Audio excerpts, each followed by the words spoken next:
Romanos, una de las epístolas quizás más fascinantes del Nuevo Testamento, que por años, por siglos ha fascinado a los creyentes. Algunos piensan que el tema central de Romanos es la justificación por fe. Pero no, aunque Pablo va a hablar mucho de la justificación por fe, no es el tema central, sino uno de los temas importantes que se trata en esta epístola. Pero el tema fundamental va a ser el Evangelio. Romanos trata acerca del Evangelio en su sentido más amplio, básico y general. Sobre todo, la aplicación del Evangelio a la vida de los creyentes. ¿Qué comprendemos del Evangelio que hoy nos transforma y nos puede hacer vivir en unidad? Recuerden que Romanos trata sobre una problemática entre judíos y gentiles. Y esto se aumentaba porque justamente no habían entendido las verdades elementales o básicas del Evangelio. Y es lo que le llevaba a la contienda, a la discordia. Entonces Pablo va a presentar el Evangelio con algunos detalles que tienen que ver con la doctrina de salvación, como la justificación, la redención, la propiciación, ¿no? Y muchos aspectos más. ¿Pero para qué? No para hacer un tomo de teología, sino para apelar a sus vidas prácticas, para que ellos corrijan ese menosprecio, ese conflicto de unos para con otros. Esa es la idea del libro de Romanos. Por eso decimos la vida de fe en la verdad. La vida de fe verdadera. ¿Basando qué? Basándonos en el Evangelio. Justamente, el Evangelio nos da puerta no solo a la salvación, sino a una vida nueva, una vida transformada. Muy bien, amados hermanos, y de esta manera entonces arribamos nuevamente al capítulo 3, siempre recordando el enfoque, siempre concentrándonos, amados hermanos, en el tema central de la epístola y también en el propósito que tuvo el autor, o sea, el apóstol Pablo, ¿no?, para escribir esta epístola. Hemos abordado ya algunos puntos importantes sobre este capítulo 3, informando de su contexto. Y lo primero que hemos visto es a Dios como el juez justo y también la condenación universal. Para eso tratamos los puntos de la universalidad del pecado, también Dios como el juez justo, la sentencia de condenación para todos y por ende la necesidad de la redención. ¿Ve? Con eso pasamos al siguiente punto, la justicia de Dios y la necesidad de la gracia. Muy bien. La justicia de Dios y la necesidad de la gracia. Para aquellos que están anotando, para aquellos que están llevando sistemáticamente el estudio, estamos dividiendo el capítulo 3 en 3 secciones. La primera sección justamente la hemos llamado Dios como juez justo y la condenación universal. De ahí uno de nuestros principales puntos en el Evangelio es que hay una mala noticia. La mala noticia es que los hombres han pecado y están bajo el juicio de Dios. La ira de Dios se revela contra los hombres, como vimos en el capítulo número 1. Y ahora, en esta segunda sección, estamos abordando la justicia de Dios y, por ende, la necesidad de la gracia. Este segundo punto del capítulo 3 se va a centrar, hermanos, en la comprensión de que la justicia de Dios en sí misma no es la solución para la humanidad. Aunque esto parece algo extraño, hay que quedarnos hasta el final para comprender bien a qué nos referimos, ¿ya? La justicia por sí sola, la justicia de Dios no es la solución definitiva para la humanidad. ¿Por qué?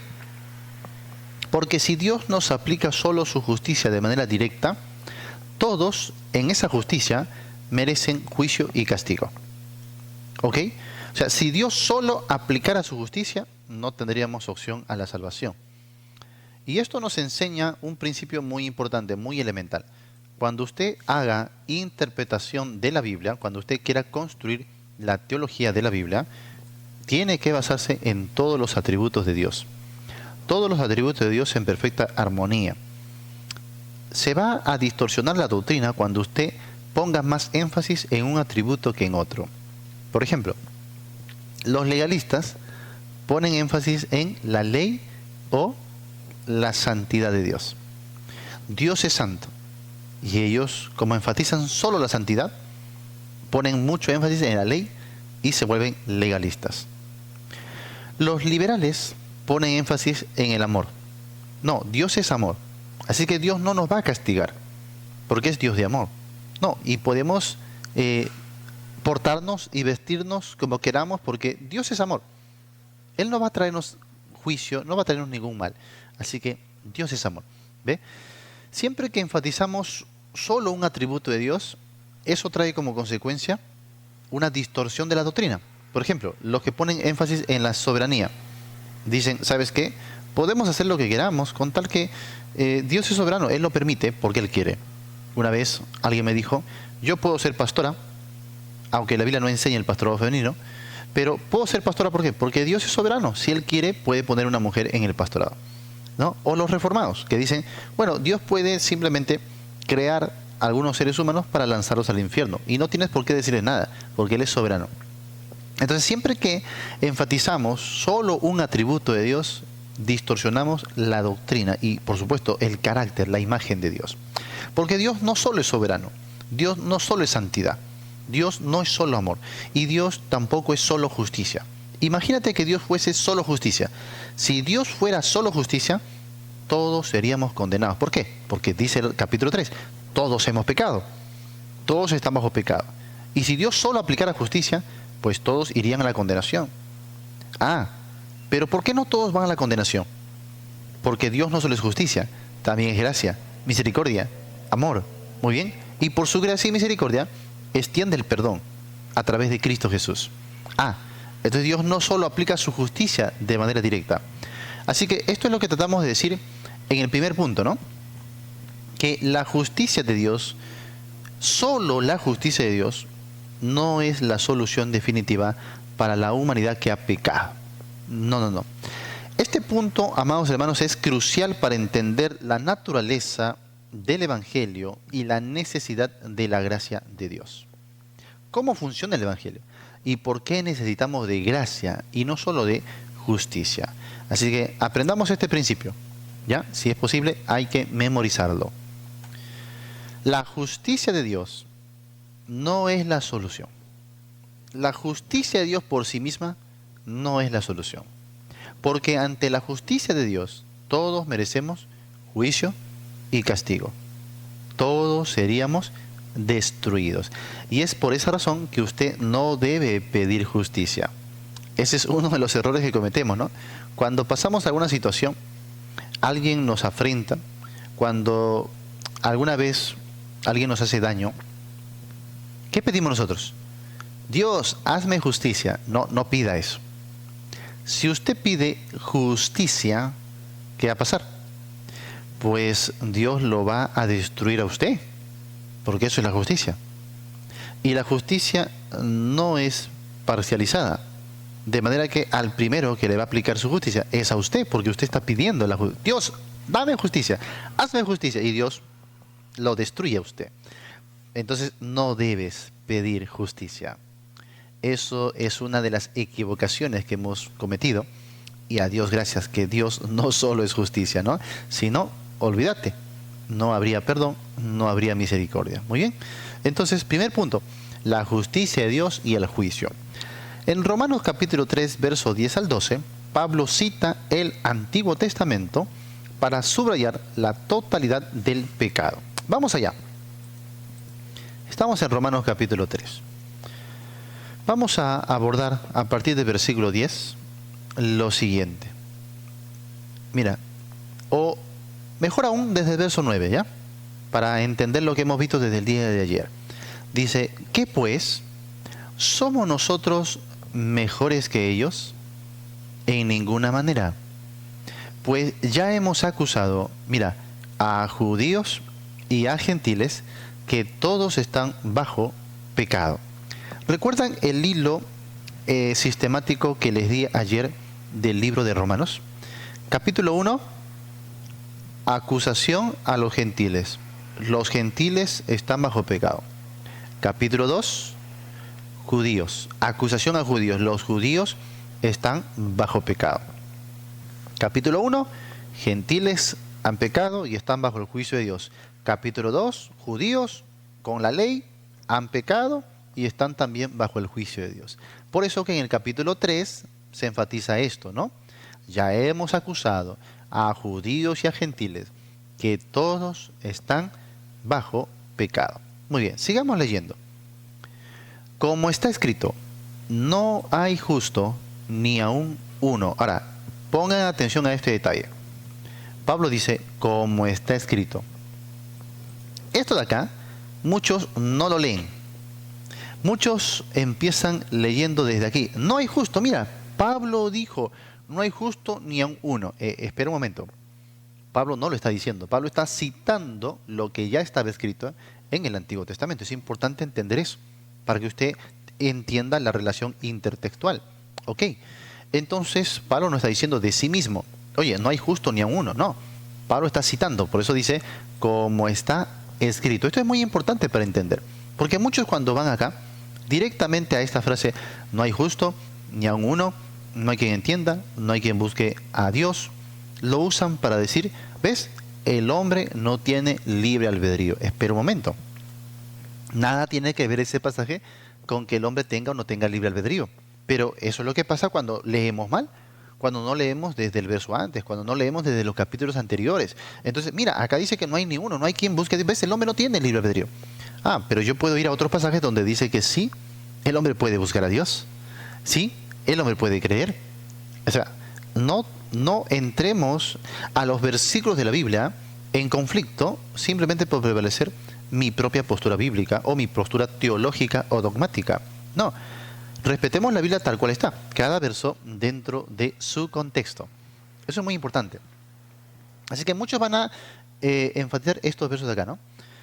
No hay quien busque a Dios, todos se desviaron, aún se hicieron inútiles, no hay quien haga lo bueno, no hay ni siquiera uno. Ahora, para entender muy bien a qué se está refiriendo Pablo, es importante, número uno, entender que le está citando. Cuando tú vas al salmo que Pablo está citando, es interesante porque ese salmo habla de dos grupos. Habla de los judíos, el pueblo de Dios, y habla de los gentiles. Y en el contexto de este salmo, los gentiles estaban persiguiendo al pueblo de Dios. Estaban persiguiendo. Ahora, Dios permitía esa persecución. Permitía, ¿por qué? Porque el pueblo judío, ya que estaba bajo la ley, también estaba bajo maldición. Y como quebrantaba la ley, Dios permitía que los gentiles, los paganos, pues los atormentasen, los atribulasen. Pero luego Dios dice, oye, como yo soy justo, por supuesto, no solamente voy a traer castigo sobre los judíos, sobre mi pueblo, sino que voy a ver también el mundo de los hombres, o sea, el mundo de los gentiles. Y ahí es donde Dios echa una mirada a los pueblos y dice, a ver, vamos a ver si ustedes que vienen a oprimir a mi pueblo, ustedes están libres de pecado. Vamos a verlo. Entonces Dios echa una mirada al mundo de los gentiles y ¿qué encuentra? Encuentra que no había ni uno solo. O sea, es la figura, si ustedes recordarán, de Abraham con el Señor cuando hablaron de Sodoma y Gomorra. ¿Recuerdan? Y el Señor dijo, voy a destruir a Sodoma y Gomorra. Pero Abraham, sabiendo que ahí estaba su sobrino Lot, Señor, pero ¿qué pasa si hay 10 justos? Ah, bueno, por amor a esos 10 justos no lo destruiré. Interesante, ¿no? Pero obviamente Dios en su concilio divino envía a sus agentes a observar ahí y ve que no hay sino solo uno, que es Lot, ¿no? Entonces dice, bueno, Lot te voy a sacar y voy a destruir a todos los demás. Si hubieran habido más justos que Lot, bueno, todavía por amor a ellos no se hubiera destruido. Esa es la figura que está tomando aquí también Pablo, citando el Salmo, donde Dios echa una mirada al mundo de los hombres, porque Dios es así, es justo, y antes de dar el castigo, derramar su ira, echa una mirada, a ver si hay un justo. Así que Dios miró a esos pueblos paganos y se dio cuenta de que, oye, no había ahí a alguien que era justo, que era bueno, no había alguien que buscaba a Dios, sinceramente. Así que Pablo está usando esa escena, esa cita del Antiguo Testamento, ¿para qué? Para esto, lo que ya dijo aquí. Hemos acusado a judíos y a gentiles que todos están bajo pecado. Así que el judío que tenía la ley no la guardaba y por ende Dios permitía que vengan naciones gentiles a oprimirlos. Pero luego Dios examinaba a esas naciones gentiles y ¿qué veía? Que tampoco ellos buscaban a Dios. con o sin ley, ambos están bajo pecado. Para eso Pablo cita esta escritura, no para otra cosa, no para negar el libre albedrío del ser humano, no, sino para decir que todos, sea judío o gentil, estando con ley o sin ley, todos han pecado y todos merecen la justa retribución de Dios. Para eso se usa esta cita. Así que no debemos estar empleando la cita para otras cosas, para otros propósitos, para negar el libre albedrío o la iluminación previa, porque ya desde el capítulo 1 y el capítulo 2 Dios dejó bien en claro que les dio libre albedrío y que les dio razonamiento, que les dio conciencia, que les dio iluminación, que les dio suficiente conocimiento. Entonces el capítulo 3 no va a negar eso, que ya se cimentó en el capítulo 1 y el capítulo 2. Así que, amados hermanos, aquí no está hablando del libre albedrío. Aquí está hablando simplemente de que el hombre está bajo pecado. Y que no hay excusa, tanto judío como gentil, ambos han pecado. Por eso que en el capítulo 2, verso 12 dice, ¿no? Todos los que sin ley han pecado, sin ley perecerán, gentiles. Y luego, y todos los que bajo la ley han pecado, por la ley serán juzgados. Judíos. ¿Ves? Con ley o sin ley, todos están bajo pecado. Es en ese sentido que no hay ni uno. No hay un solo hombre que pueda justificarse y decir, oye, yo no he pecado. No, no hay ni uno solo. Ahora, recuerden que este es un salmo y por ende es poético, ¿no? Y por eso dice, ¿no? Sepulcro abierto es su garganta, obviamente para hablar pues de sus malas palabras, ¿no? Con su lengua engaña. Veneno de áspides hay debajo de sus labios. Por supuesto no puedo tomar esto literalistamente, ¿no? Porque si no yo pensaría que debajo de la lengua de ellos hay veneno pues de áspides. Obviamente que no. Está hablando poéticamente y retóricamente para simplemente decir el pecado que había en ellos, ¿no? Su boca está llena de maldición y quiero que presten atención cómo el autor está poniendo énfasis mucho en la boca, en el uso de las palabras, ¿no? Su garganta, su lengua, sus labios y luego dice su boca. Ay, ay, ay. Se está poniendo bastante atención sobre la boca. ¿Y saben por qué? Por alguna razón Jesús dijo, serás juzgado por tus propias palabras. Tu propia lengua te condenará. Ya en el capítulo 2 Pablo había hablado de los judíos que juzgaban a los demás. Y les decía, ustedes que juzgan a otros se condenan a sí mismos. Por eso que Pablo cita esta parte del Salmo que pone bastante atención en la lengua. ¿Y qué quiere decir? Que el hombre intenta justificarse ¿cómo? Juzgando a otros. Por eso tenga cuidado con una persona que se la pasa señalando a otros. Una persona que para juzgando, hablando de los demás. Esta persona está escondiendo terriblemente ahí su propio pecado. Para desviar la atención y para intentar acallar su conciencia, siempre está mirando a otros y juzgando a otros y murmurando a otros y criticando de otros. Porque piensa que así esconde su pecado. Es como el avestruz, ¿no? El avestruz pone su cabecita en la tierra y dice, ya me escondí todo, tremendo animal, tremendo cuerpo, tremendas plumas. Piensa que nadie le ve, ya se ha escondido porque él esconde la mirada. Y así son estas personas, los creyentes avestruz. Porque ellos piensan que con esconderme un poquito no se va a ver mi pecado. Nadie me va a conocer tal y como soy, porque estoy desviando la atención hacia otros. Estoy juzgando a otros, estoy criticando y murmurando de otros para que no me vean a mí. Pero así se hace más evidente su pecado.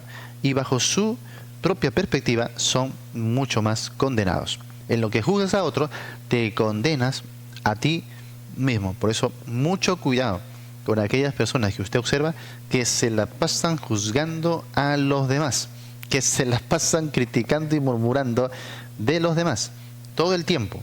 Todo el tiempo, parece que solo eso saben hacer. Están escondiendo su pecado. Están escondiendo cosas, están escondiendo su propio carácter. Y eso lo dice la Escritura, por supuesto, no lo digo yo. La Escritura lo dice. Por eso date cuenta que aquí se pone más énfasis en el uso de la boca, la lengua.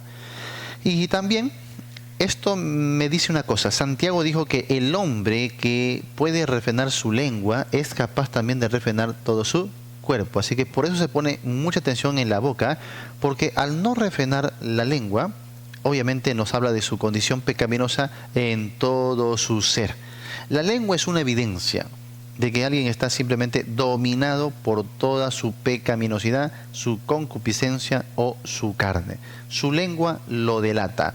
Como dijo el Señor Jesús, de la abundancia del corazón habla el Facebook o el TikTok, ¿no? De la abundancia del corazón hablará tu TikTok. ¿Muy bien? Muy bien. Verso 15. Sus pies se apresuran para derramar sangre.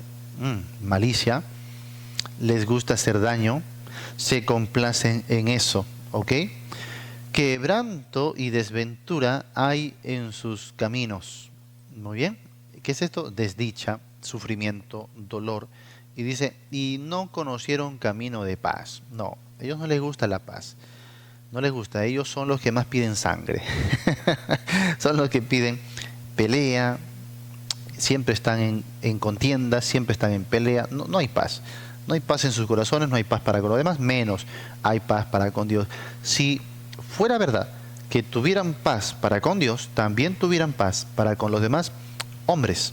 Y finalmente dice, no hay temor de Dios delante de sus ojos. Ahora, ¿por qué Pablo cita el Salmo casi completo? Porque él sabe que aquí se va a detallar varios aspectos de la pecaminosidad del hombre, porque por ahí alguien puede decir, mira, yo no entro en esa lista porque yo no soy asesino, no soy ladrón, no hago estos pecados escandalosos, pero por eso se cita la Escritura, para entender de que no solamente se habla de eso que algunos piensan que son pecadotes, son los creyentes católicos dogmáticos, ¿no? Porque ellos piensan que hay pecado capital y pecado venial, pecadito y pecadón. Claro, qué casualidad, ellos siempre pecan en los pecaditos, pero los demás pecan en los pecadotes, ¿no? Pero aquí Pablo dice, no te vayas a excusar de que no tienes un pecadón, ¿no? Un pecadote, porque simplemente con tu lengua ya contamina todo tu cuerpo, todo tu ser, tu lengua, esos pies, ¿sí? Que se apresuran a lo malo, ¿sí? En la falta de temor o la falta de paz, que la paz es un mandamiento de Dios también. Seguid la paz con todos. Así lo dice. Seguid la paz con todos. Es un mandamiento. Pero cuando no buscamos la paz, estamos en desobediencia. Pero claro, para ellos eso es un pecadito. Interesante. Muy bien, entonces eso es lo que vemos aquí del apóstol Pablo, que está acusando a todos, sean judíos o sean gentiles, los está acusando de pecado. Todos han pecado. Y no te vas a excusar, porque aun cuando examinamos tu boca, ¿qué hallamos? Hallamos pecado. Y si tu boca está mal, pues está mal todo tu cuerpo, todo tu ser. ¿Ok? Bueno, esta descripción universal del pecado implica que bajo la justicia perfecta de Dios, todos merecen juicio y castigo. ¿Quién no ha pecado con su lengua?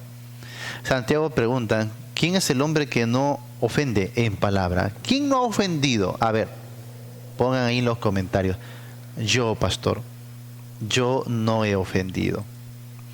Yo jamás, pastor, jamás. Yo soy puro de labios, puro de lengua, soy inmaculado. A ver, póngalo ahí. Me gustaría ver cuántos angelitos tenemos aquí, cuántos inmaculados tenemos acá, ¿eh? No, pastor, yo jamás he ofendido con mi lengua. Hay alguien que dice yo no puedo decir eso. Ah, ya, yo no puedo decir eso. Muy bien. Sí, yo no. ¿Quién habla de mí?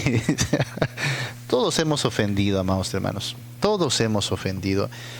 De muchas maneras. En alguna medida. Santiago dice, ¿quién no ofende en palabra? Todos, hermanos. Y si hemos ofendido en palabra, pues hemos contaminado todo nuestro ser. La lengua es como un pequeño fuego, una pequeña llamita que enciende todo un bosque. Usted contamina todo su ser con sus palabras. Por eso Jesús dijo, no es lo que entra, atención mis amigos adventistas, no es lo que entra en el cuerpo lo que contamina al hombre, No es que usted se come un rico chanchito y usted está contaminado. No, no, no, no. No es que usted come carne y come aquello lo que le contamina. No, no es lo que entra, dice el Señor. Dice, es lo que sale, lo que contamina. ¿Le creen al Señor o no le creen al Señor, Es lo que sale, lo que contamina, no lo que entra. ¿Y qué sale? Pues sale los malos pensamientos. Todo sale del corazón, ¿sí? Lo que sale por tu boca, tu lengua, tus palabras. Eso es lo que sí contamina. ¿Cuántos están cuidando? Ay, que no voy a comer sangrecita, no voy a comer chanchito, ¿no? Las carnitas, no voy a comer esto y aquello, no quiero contaminarme. En Semana Santa puro pescado, dice, y del pescado blanco, no del negro, para ser más santo, dicen algunos, ¿no? No, hermano, muchos están cuidando de lo que entra en su boca, pero no de lo que sale de su boca. Y siguen en la murmuración, en la crítica, en la contienda, y eso es lo que les contamina. Y bueno, si lo vemos desde esa perspectiva, todos los seres humanos están ya hace rato contaminados terriblemente por el pecado, ¿no? Muy bien. Todos merecen juicio y castigo. Como señala también Charles Ryrie, lo siguiente, dice, estos versículos muestran que en términos de justicia divina, nadie es considerado justo o inocente. Ante la justicia de Dios, ¿quién es inocente? Ni uno solo. Para eso se escribió esta porción de Romanos 3, del verso 10 en adelante. No para decir que el hombre no tiene libre albedrío, no torzamos el pasaje, sino para decir que nadie es inocente. Que todos hemos pecado. Y si todos hemos pecado, ¿qué merecemos? Merecemos el juicio de Dios, pues esa es su justicia. Así que desde su justicia, nadie es justo. Nadie es inocente. Muy bien, eso nos llevaría al siguiente punto, amados hermanos, ¿ok? Vamos a ver la imposibilidad de justificación por obras. La imposibilidad de justificación por obras. Pablo argumenta que la justicia de Dios, que es perfecta y sin compromiso, condena a todos los seres humanos, ya que ninguno puede cumplir con los estándares divinos por sus propias obras. Claro, cuando Dios ve el corazón del hombre, cuando Dios ve las acciones del hombre, cuando Dios ve sus pensamientos, sus relaciones, la vida entera del ser humano, no puede encontrar una justicia suficiente en el hombre para que el hombre se pueda justificar delante de él. El hombre está contaminado por el pecado. ¿Cómo él propiciaría su propia justificación? ¿Cómo el hombre alcanzaría mérito delante de Dios? La justicia de Dios es perfecta. El hombre es pecador. El hombre ha pecado. Está contaminado, está manchado. Entonces, ¿cómo el hombre haría obras para que se justifique? Eso es lo que algunos no entienden. Algunos piensan que las obras nos salvan y buscan hacer obras para salvarse.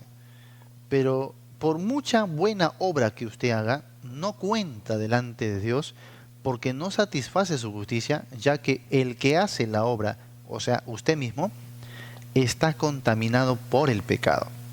La justicia de Dios exige santidad total, absoluta, sin pecado alguno.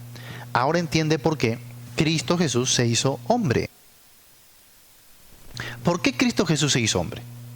Para participar de nuestra naturaleza y siendo hombre y al mismo tiempo sin pecado, pueda entonces cumplir y satisfacer la demanda de la justicia de Dios.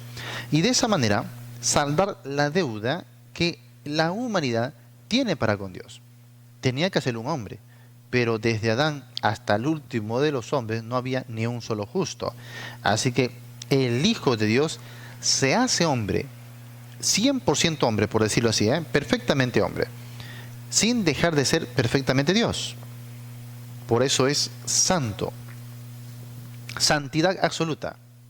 No ha pecado. Pedro dice, no hubo engaño en su boca. No tuvo malicia. No fue tentado por el pecado nunca, ni podía. Así que es el único que puede satisfacer mediante su obra y sacrificio la justicia de Dios. ¿Te das cuenta? Por eso la importancia de estar en Cristo. Porque si usted se acerca a Dios en su obra, usted va a ser destruido por la justicia de Dios. Espero que lo entienda muy, muy bien. Bueno, entonces nadie puede cumplir con los estándares divinos por sus propias obras.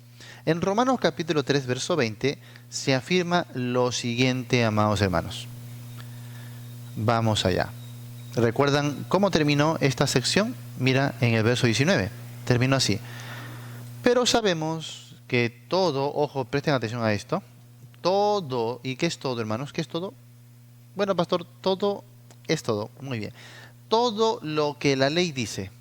Aquí no deja fuera nada de la ley. No es que no, solamente lo moral y lo ceremonial. No, no, no. Aquí todo lo que la ley dice. Lo dice a los que están bajo la ley. Yo les pregunto, ¿estamos nosotros bajo la ley?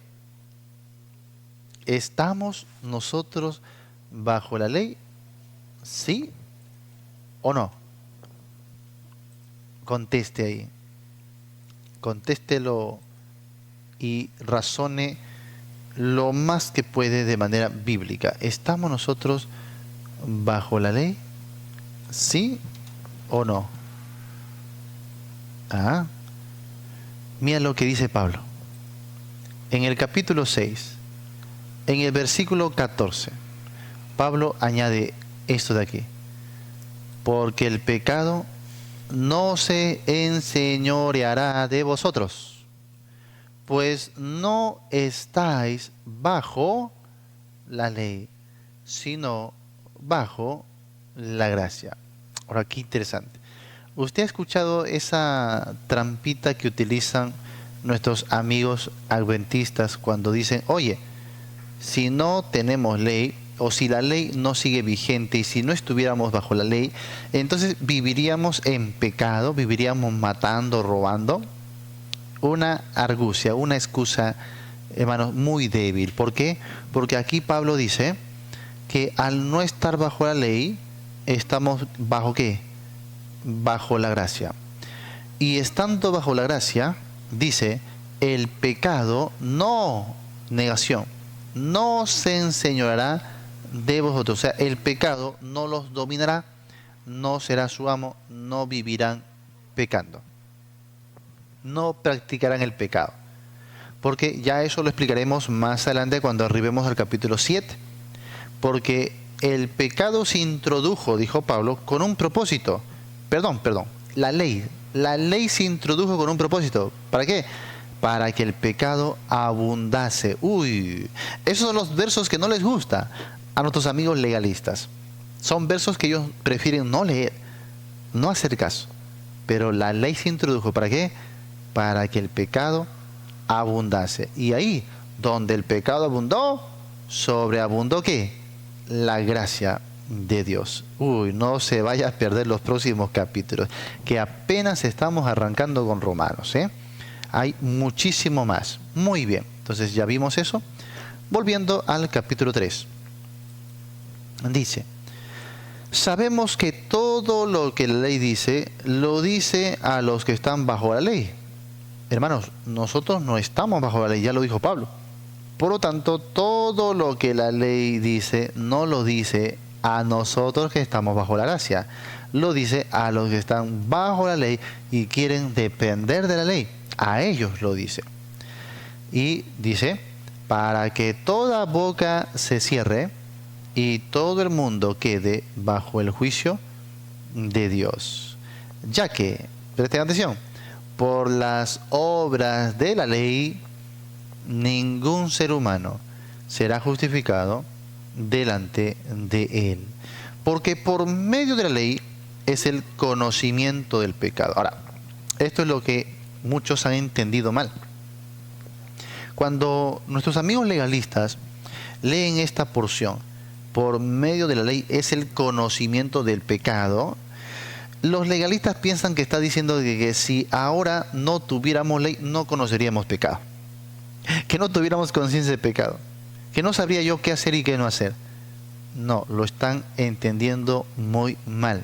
no se refiere al conocimiento del pecado en ese sentido, sino ¿a qué se refiere, pastor? Bueno, usted recordará que le cité esta frase que luego estudiaremos, que la ley se introdujo para que el pecado abundase. Y tú te preguntas, ¿y cómo la ley hace que el pecado abunde? Fácil, fácil. Por ejemplo, imagínate tú sin ley. Pecas, sí, pecas.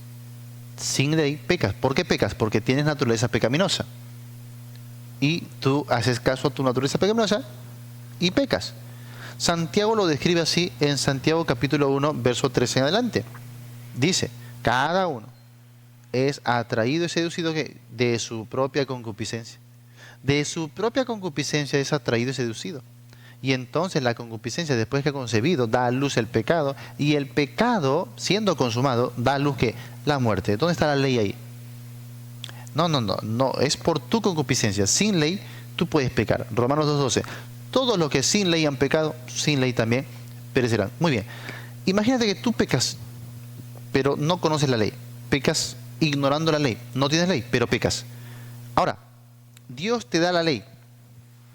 Tienes la ley. ¿Qué hace ahora? ¿Ya no pecas? No, sigues pecando. La ley dada a Israel, ¿evitó que Israel siga pecando? No, pecó mucho más.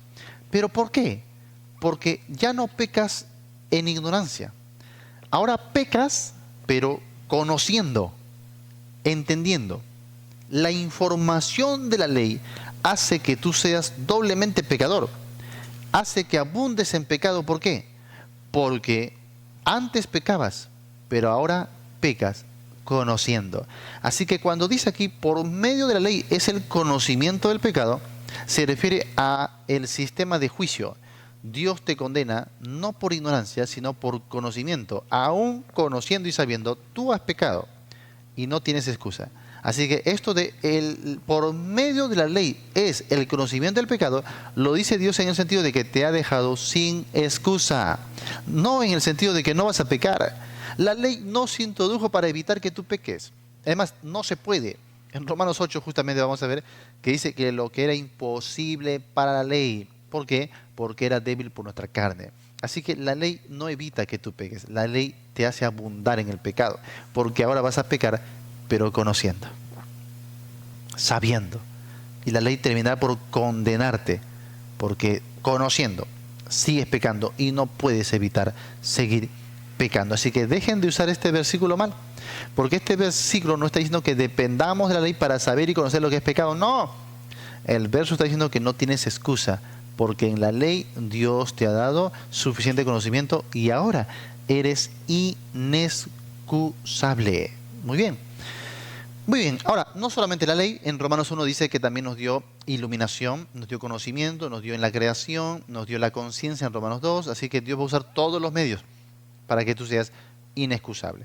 Muy bien, así que nuevamente, cuando dice por medio de la ley es el conocimiento del pecado, esto es una acusación, es algo judicial, es para dejarte sin excusa, no es para que tú vivas dependiendo de la ley o pensando que por guardar la ley tú vas a vivir sin pecar. No, hermanos.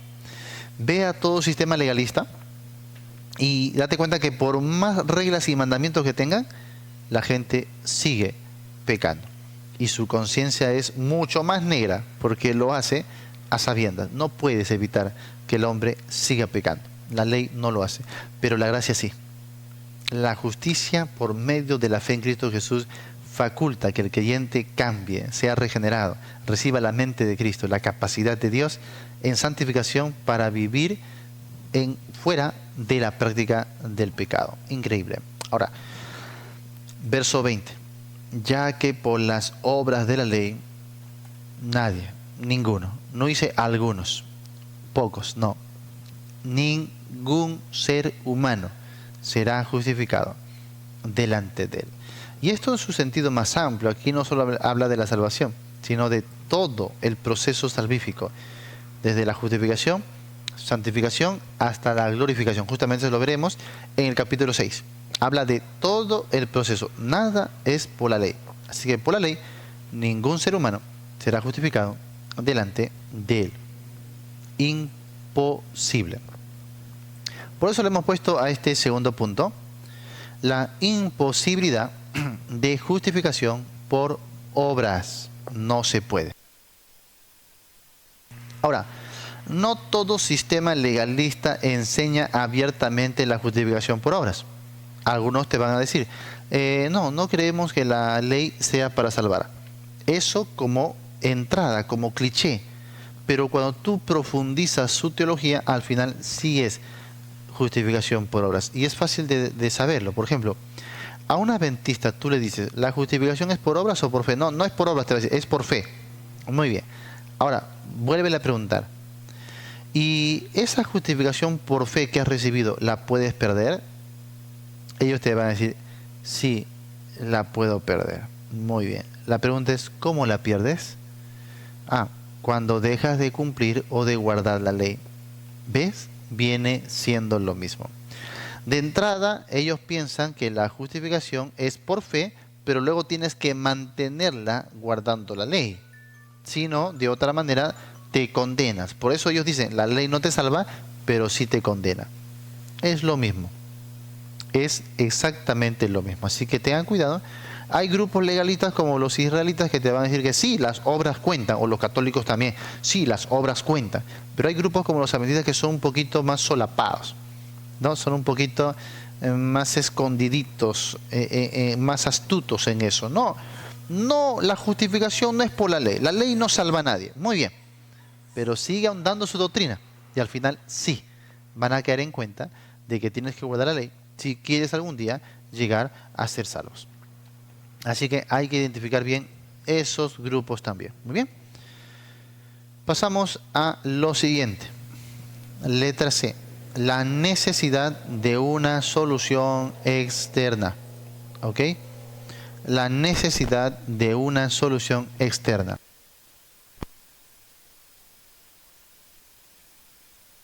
Ahora, ¿por qué tenemos que buscar una solución externa?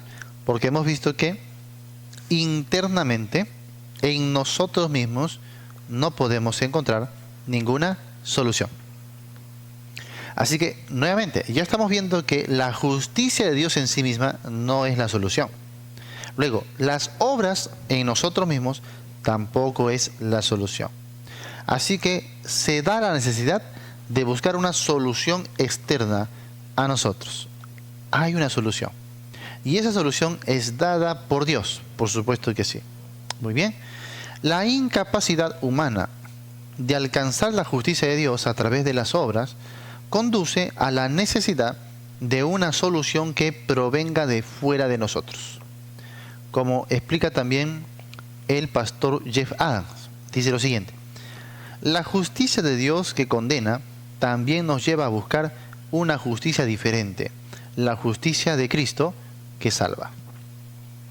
Por eso nosotros no clamamos directamente por la justicia de Dios, pero sí clamamos por la justicia en Cristo Jesús. La justicia en Cristo Jesús. Este punto prepara el escenario para el concepto de la justificación por fe. Sí, Pablo está entrando poco a poquito en este capítulo a mostrar cómo el hombre que no tiene solución en sí mismo podría ser justificado ante Dios a través de la justificación por la fe. A la mitad del capítulo Pablo recién va a entrar a eso. Y de ahí va a tratar con ello en los próximos capítulos. Después les voy a mostrar un breve panorama de cuál es la hilación de los capítulos para que usted entienda y luego cuando llegue al capítulo 9 no lo tuerza, no lo malentienda, sino que lo comprenda a luz del contexto general de la epístola. Muy bien.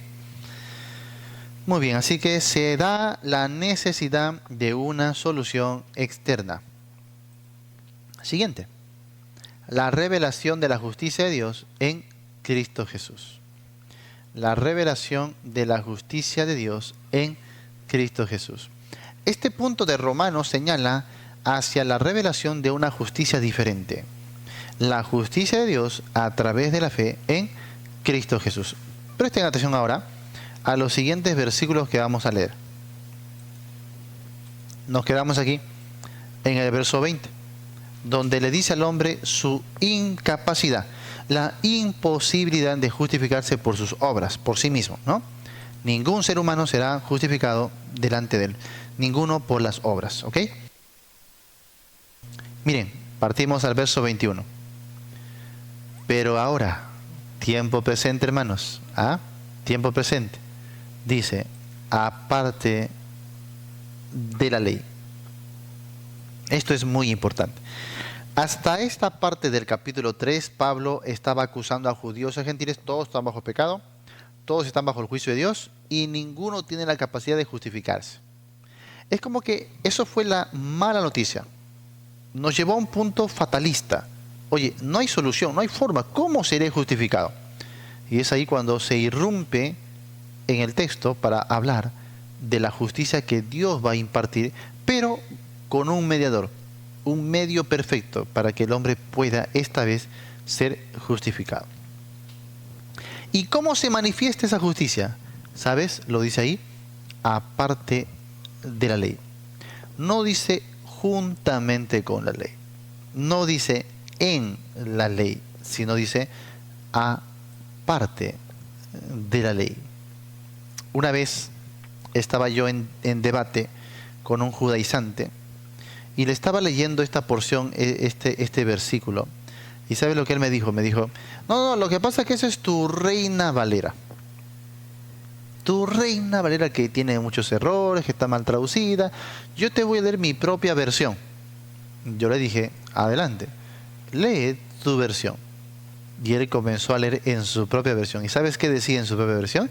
Decía, ahora sin la ley se ha manifestado la justicia. Y yo dije, gloria a Dios, su versión estaba mucho mejor. Y se cayó para atrás, el hombre no sabía cómo escapar. Porque en su versión dice, sin la ley. Es lo mismo. Pero, oye, eso es más contundente, ¿no? Aparte de la ley, dice la Reina Valera 60.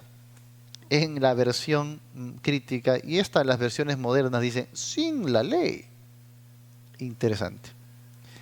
Sin la ley se ha manifestado la justicia de Dios. La justicia de Dios por medio de la fe no depende de la ley. No es juntamente con la ley. No es en la ley, sino es aparte de la ley o sin la ley. Esto es muy importante. Muy importante, ¿por qué? Porque más abajito, ahí está otro versículo, caballito de batalla de nuestros amigos legalistas, ¿no? Luego por la fe invalidamos la ley en ninguna manera, sino que confirmamos la ley. Verso, caballito de batalla. ¿Ves? Ahí dice, confirmamos la ley. Oh, espera un momento, no está diciendo guardemos la ley, está diciendo que confirmamos ya la ley. ¿En qué sentido? En este sentido. Por eso es importante leer siempre todo el contexto. Verso 21. Aparte de la ley. ¿Por qué dice Pablo, aparte de la ley se ha manifestado la justicia? Porque la ley solo lo anunciaba, pero la ley no era el medio. La ley no era para depender. Se confirma la ley cuando ya llega la justicia de Dios. Así que mira la frase completa. Ahora, aparte de la ley, se ha manifestado la justicia de Dios. Mira, testificada por la ley y por los profetas. La ley y los profetas, acá se refiere no solo a los 10 mandamientos, sino a todo el Antiguo Testamento. ¿Qué hacía la ley y los profetas? Anunciaban, testificaban de esa justicia que habría de venir. Pero una vez que vino, ya se confirma la ley, confirmamos la ley. No es lo mismo decir guardemos la ley a decir confirmamos la ley. Una vez que la justicia de Dios se cumple en Cristo Jesús, la ley queda confirmada. Por lo tanto, la ley no entra más en vigencia, porque ya fue confirmada, justamente. Y eso lo podemos apreciar, por ejemplo, en Gálatas. Vamos allá. Gálatas. Y vamos a ver lo que el apóstol Pablo dice de manera textual, sencilla, simple. Gálatas capítulo 3. Gálatas capítulo 3 en nuestras Biblias. Vamos a leer algunos versículos interesantes acá. Verso 23, ¿ok? Verso 23. Bien, mira lo que dice acá. Pero antes, tiempo pasado, antes que viniese la fe, estábamos, tiempo pasado, confinados bajo la ley. estábamos confinados bajo la ley. Encerrados, mira, para es propósito. ¿Para qué? Para aquella fe que iba a ser revelada. ¿Ves? Lo que decía aquí en Romanos capítulo 3. Esa justicia de Dios había sido testificada por la ley y por los profetas. O sea, la ley anunciaba, testificaba. Estábamos confinados bajo la ley, encerrados para aquella fe que iba a ser revelada. De manera que la ley, mira, ha sido nuestro ayo. Una vez le escuché a alguien, un legalista, diciendo, la ley es nuestro ayo, sin la ley no podemos llegar a Cristo y estar en Cristo. Lean bien, por favor. No dice la ley es nuestro ayo, sino dice que la ley ha sido en tiempo pasado, en tiempo cumplido y definitivo. Ha sido, no dice es o será, sino ha sido nuestro ayo para llevarnos a Cristo, a fin de que fuésemos justificados por la fe. Muy bien. Pero, miren esto, pero venida la fe, ¿qué dice? Ya no estamos bajo ayo. Ya no estamos bajo ayo, o sea, ya no estamos bajo la ley. Es en ese sentido que Pablo dice, confirmamos la ley, porque ya la ley cumplió su propósito. Por eso dice, la justicia de Dios se ha manifestado como aparte de la ley, no con la ley, no en la ley, sino aparte de la ley. En este plano se resalta que aunque la justicia de Dios es perfecta en sí misma, conduce al juicio y castigo de todos los seres humanos debido a ¿qué? A la universalidad del pecado. Sin embargo, este entendimiento es esencial para apreciar la solución que Dios provee a través de la justicia de Cristo, accesible por la fe. Por la ley no se puede, así que aparte de la ley, la justicia de Dios por medio de la fe. Algo que ya ahondaremos más en las siguientes clases, ¿ok? Ya estamos entrando de lleno a esto que tocaría a la justificación por fe, que es uno de los temas centrales o importantes en el Evangelio. Y el Evangelio es uno de los temas más importantes, o mejor dicho, el tema central en la epístola a los romanos, amados hermanos. Muy bien. Bueno, entonces de esa manera llegamos al final de nuestro estudio. ¿Qué le ha parecido? Déjenos su comentario. Si le ha edificado, que Dios le bendiga. Gracias por estar también en sintonía de Excelencia Radio, una voz que trasciende fronteras.